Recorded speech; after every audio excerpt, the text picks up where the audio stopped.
5, 4, 3, 2, 1, watch me. Level up, level up, level up, level up, level up, level up, level up, level up, level up, level up. All this on me so yummy, all this sauce so yummy. No, you want this yummy. Bonsoir tout le monde, je m'appelle Ndeye Fatou Niang Saloum, plus connue sur le nom de Baby Saloum, mannequin âgée de 25 ans, étudiante en marketing et en communication. Pourquoi j'ai choisi d'être mannequin? C'est un métier que j'estime beaucoup. Et voilà, un bon jour, je me suis réveillée en disant que je vais faire de ça ma passion. You just gon' see coming. I just keep elevating. No losses, just upgrading. My lessons made blessings. I turn that into. La façon dont j'ai débuté, j'étais en classe de première et j'ai été guidée par une copine à moi. Vu qu'il y avait pas mal de gens qui me disaient que voilà, tu as la taille, pourquoi pas aller défiler, tu peux être un bon mannequin. Et voilà. Vu que j'étais élève en classe de première, en plus, je venais tout juste d'intégrer dans l'agence. C'était vraiment difficile de mon côté. Je descendais à l'école vers 19h et les répétitions de l'agence débutaient à 17h.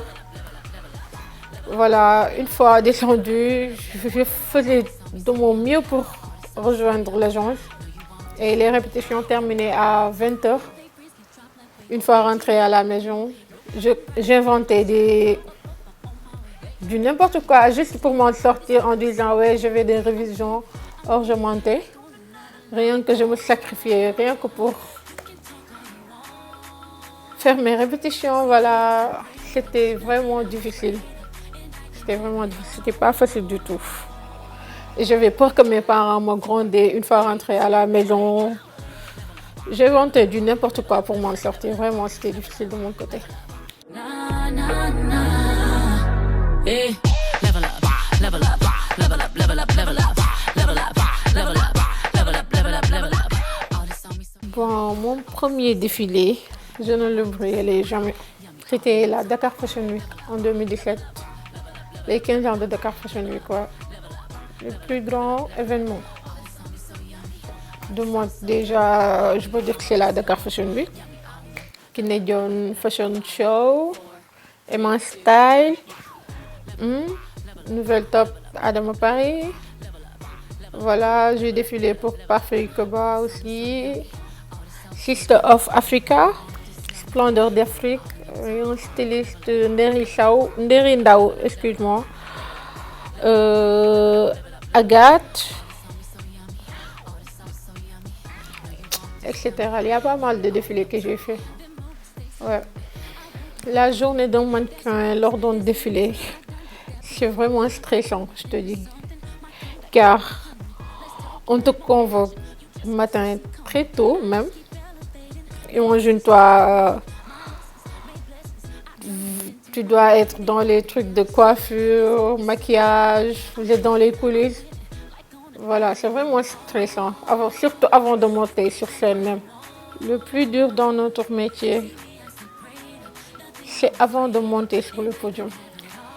Si j'étais pas mannequin, je créerais ma propre boîte, ouais, de marketing, voilà, pour faire des business un peu partout, vraiment. Bon, déjà, je peux dire que j'ai pas d'idole fixe, parce que j'admire toutes les mannequins internationaux, vraiment, surtout les mannequins noirs. De toute façon, moi, j'ai pas de musique préférée aussi, je suis mélomane, j'écoute toutes sortes de musique, vraiment, j'adore. Mon plat préféré, c'est le Bahalou Saloum. La mode africaine commence à s'exporter un peu partout dans le monde entier. Parce que déjà, tu vois, les mannequins noirs sont un peu partout et les stylistes, quand tu pars dans les capitales européennes, tu sens que la mode est sur place. Quel conseil je donnerais pour quelqu'un qui voudrait se lancer au milieu? Déjà, de croire en vous, avoir la confiance en soi, parce que c'est la base de tout, répondre aux critères, avoir la taille comme on le dit, intégrer dans une agence si tu peux le faire. Voilà, être naturel, humble, Et avoir quelque chose qui te différencie des autres mannequins aussi, ça c'est très important. Disponible, faire de ça ta passion, voilà. Avec tout et sans exception, ne pas faire la starlette. Vraiment, sois humble, naturel. Restez vous-même, et confiance en vous. Voilà, c'est tout. Être mannequin, c'est pas difficile. Il faut juste avoir un caractère aussi.